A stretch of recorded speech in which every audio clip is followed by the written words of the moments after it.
Let's talk about something real. Parents, as much as we love them, aren't perfect. They make mistakes, sometimes big ones, and often don't realize the impact their words or actions have on us. Maybe it's a harsh criticism about your choices, a broken promise, or a time when you needed comfort and they just weren't there. Sometimes it's a pattern, like never listening, dismissing your feelings, or comparing you to others. And too often, these moments pass without an apology.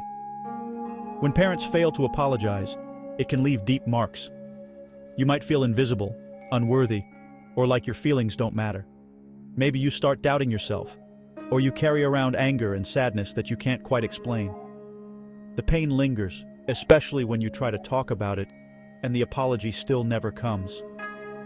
These unresolved hurts can show up in your life in all kinds of ways.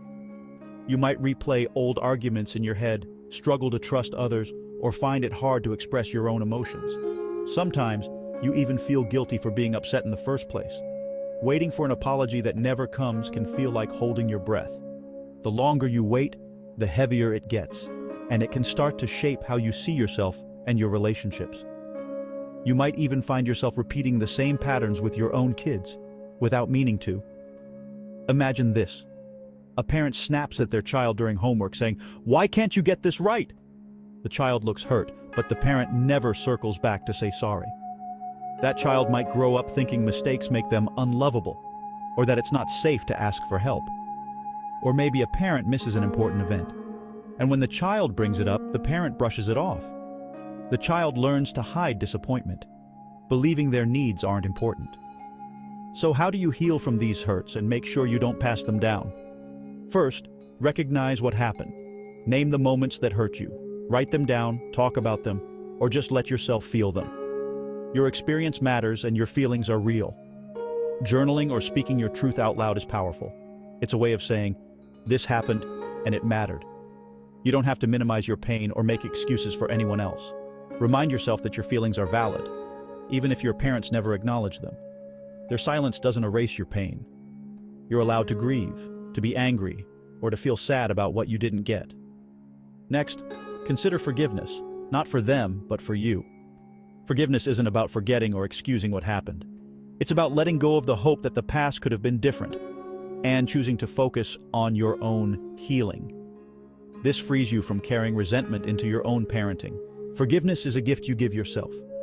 It's saying, "I deserve peace, even if I never get closure." This helps you break the cycle, so you don't pass the same pain to your own children. Talk to someone you trust, a friend, a therapist, or even your notes app. Sharing your story helps you process it and reminds you that you're not alone. Support is out there, even if your parents can't give it. You deserve support.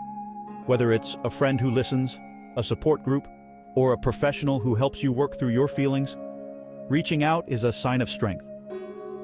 Picture this. You're at a coffee shop with a friend and you finally say, "I wish my dad would just say he's sorry for never being there." Your friend listens and says, "That sounds really tough." In that moment, you feel seen, and that's healing too. Or maybe you're in therapy, unpacking a memory you've carried for years. You realize you've been waiting for an apology that may never come, and together, you start to explore what it would mean to let go and focus on your own growth. Or you write a letter to your parent, saying everything you wish you could say. You don't have to send it. Sometimes just putting your feelings into words is enough to start the healing process. Healing is your superpower. It's not about erasing the past, but about choosing what you want your future to look like. You get to decide what you carry and what you let go. Maybe you keep the lessons, but let go of the pain.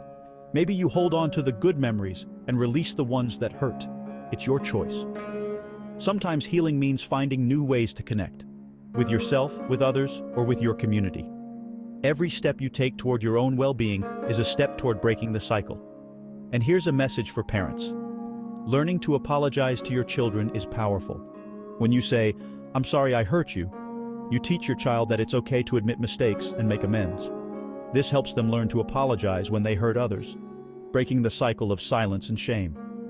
Children who see their parents apologize grow up knowing it's safe to own up to their mistakes. They learn that relationships can heal, and that saying sorry is a sign of strength, not weakness. Sometimes healing means setting boundaries. Maybe you limit contact or change the way you interact. Protecting your peace is an act of self-love, and it helps you model healthy boundaries for your own children. Remember, your story isn't defined by the apologies you never got. It's defined by the strength you find in moving forward. Take a deep breath. Healing is possible, and it starts with you. And if you're a parent, remember, your apology could be the first step in your child's healing too.